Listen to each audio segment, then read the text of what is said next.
প্রিয় দর্শক, এই মুহূর্তে আমরা রয়েছি কমলাপুর রেল স্টেশনে। ঠিক আজকে কিন্তু 24 তারিখ, ঈদ উল ফিতরের ছুটির শেষ কর্মদিবস। ঠিক কিছুক্ষণ পরেই কিন্তু অফিসিয়াল ছুটি হতে যাচ্ছে 7 দিনের।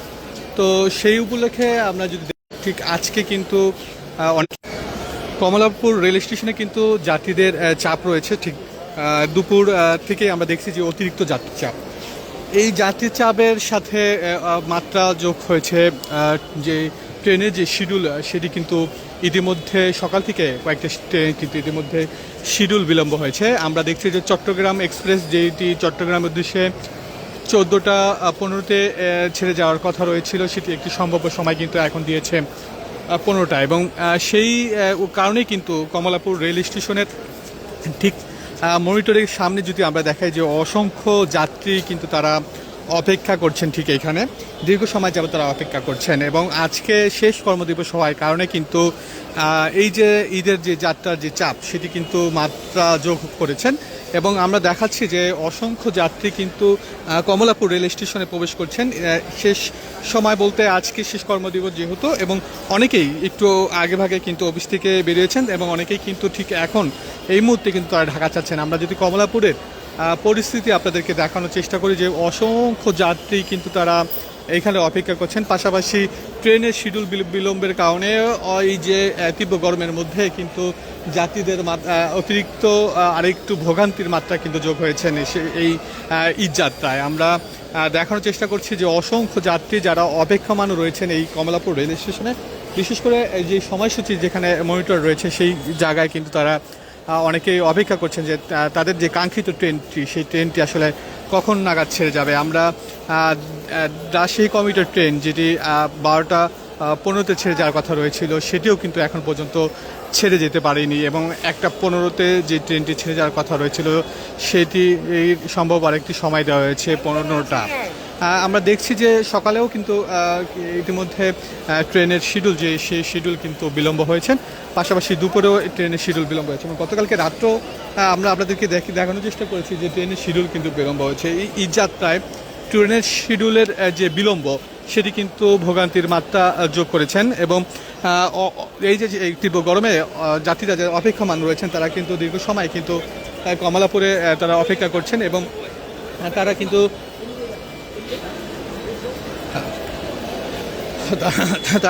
যেভাবে পারছে সেভাবে কিন্তু অপেক্ষা করছেন। আমরা দেখছি যে অসংখ্য যাত্রী রয়েছে যারা এই যে প্ল্যাটফর্মে প্রবেশদ্বারের মূল যে ফ্লোর রয়েছে, সে ফ্লোরে কিন্তু তারা অপেক্ষা করছেন, বসে রয়েছেন। অনেকে দীর্ঘ সময় আসলে অপেক্ষমান অবস্থায় রয়েছিল, দাঁড়িয়েছিলেন এবং শেষ সময় কিন্তু তারা বাধ্য হয়ে কিন্তু এই ফ্লোর যে রয়েছে ফ্লোরও কিন্তু তারা বসে রয়েছেন। আমরা দেখানোর চেষ্টা করছি এই মুহূর্তে প্রতিটি প্ল্যাটফর্মে আসলে কিন্তু অসংখ্য যাত্রী রয়েছেন যারা অপেক্ষমান রয়েছেন বিভিন্ন গন্তব্যে, তারা ঢাকা ছাড়বেন ঈদ যাত্রায়। এবং আজকে শেষ কর্মদিবস এবং বিশেষ করে আশা করা যাচ্ছে যে ঠিক সন্ধ্যার পরে এই চাপটি আরও দ্বিগুণ হবে, যেহেতু আজকে শেষ কর্মদিবস। এবং ঠিক আগামী 2 দিনেও কিন্তু চাপ থাকবে, বিশেষ করে গার্মেন্টসের ছুটির বিষয়ে রয়েছে। গার্মেন্টস যদি ধাপে ধাপে ছুটি হবে, সেক্ষেত্রে কিন্তু অনেকটাই চাপ থাকবে। এবং আগামীকালকে বিশেষ 5টি স্পেশাল যে ট্রেন, যারা স্পেশাল ট্রেন, সেটি কিন্তু আগামীকাল থেকে কিন্তু চলবে। স্পেশাল যে ট্রেনটি আজকে চলার কথা রয়েছিল, সেটি কিন্তু আগামীকাল থেকে চলবে। এবং এই ঈদ যাত্রায় কিন্তু ইতিমধ্যে বিভিন্ন উদ্যোগ নিয়েছেন বাংলাদেশ রেলওয়ে এবং রেলপথ মন্ত্রণালয় থেকে। ইতিমধ্যে আমরা দেখছি যে 3 স্তর নিরাপত্তা জোরদার করা হয়েছে, যেন এই প্রবেশদ্বারে মূলত কোনো টিকিটবিহীন কোনো যাত্রী যেন অন্তত প্ল্যাটফর্মে প্রবেশ না করতে পারে, সেটি নিশ্চিত করার জন্য কিন্তু এখানে কিন্তু 3 স্তরের নিরাপত্তা জোরদার করা হয়েছে।